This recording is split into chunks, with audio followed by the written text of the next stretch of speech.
হাতে ভিডিও কিন্তু অধরা ভিডিও। সোনা ব্যবসায়ী খুনে অভিযুক্ত রাজগঞ্জের ভিডিও আর তার গাড়ি চালকের মোবাইল ফোনের ফুটেজ এবার পুলিশের হাতে। আর সেখান থেকে মিলেছে চাঞ্চল্যকর তথ্য। আর সেই ভিডিওয়ে নাকি দেখা গিয়েছে সোনা ব্যবসায়ীকে মারধর করছেন ভিডিও প্রশান্ত বর্মন। সঙ্গীদেরও বলছেন মারতে।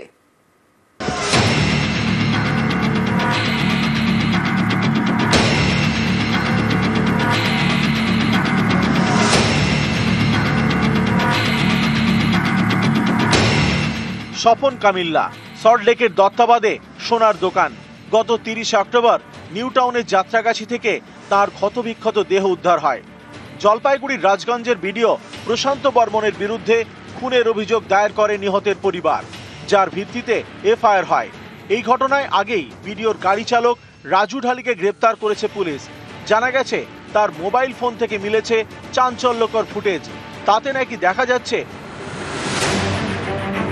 সোনা ব্যবসায়ীকে মারধর করছেন ভিডিও প্রশান্ত বর্মন।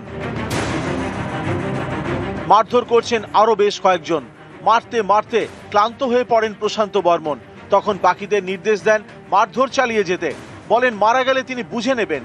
ভিডিওতে মারধর ও ভিডিওর কথোপকথন স্পষ্ট বলে দাবি। অনেকেই মনে করছেন এতে আরো চাপে ভিডিও, কারণ স্বপন কামিল্লা যে বাড়িতে ভাড়া থাকতেন সেই বাড়ির মালিক দাবি করেছিলেন স্বপনকে দত্তাবাদ থেকে তুলে আনা হয় নিউ টাউনের বহুতলে। সেটা 28 অক্টোবর। একদিন পর নিউ টাউনের যাত্রাগাছি থেকে উদ্ধার হয় সোনা ব্যবসায়ীর ক্ষতবিক্ষত দেহ।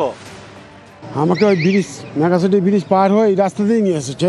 যখন এসেছি ওদের গাড়ি ভেতরে ঢুকে গেছে, কালো গাড়িটা এখানে রেখেছিল, ওরা সব ঢুকে গেছে নিয়ে। আমাকে নিয়ে এসে নামিয়েছে, আমি সবে নেমেছি, তখন হঠাৎ উনি বললো যে বেরিয়ে এসে ঘর থেকে ওনাকে দিয়ে আসো, ড্রাইভার বলছে। কদিন আগে এখানে ছিল, এখানে আমি দোকান খাই, বিয়ে নাকি বলছিল, চুরি করছিল কি টাকা মারছিল। এখানে বুঝছি আর লোক ভিতরে ছিল আর গেট বন্ধ করে তারপর অজ্ঞান হয়েছিল। সোনা ব্যবসায়ীকে খুনের ঘটনায় ইতিমধ্যেই 3 জনকে গ্রেপ্তার করেছে পুলিশ। তাদের মধ্যে একজন রাজু ঢালি, রাজগঞ্জের ভিডিও প্রশান্ত বর্মনের গাড়ির চালক। এবার তার মোবাইল ফোন থেকে চাঞ্চল্যকর ফুটেজ হাতে পেল পুলিশ। এরপরেও কি ভিডিওর বিরুদ্ধে কড়া পদক্ষেপ করবে না পুলিশ? প্রশ্ন অনেকেরই। অনুপ চক্রবর্তী, নিউজ 18 বাংলা।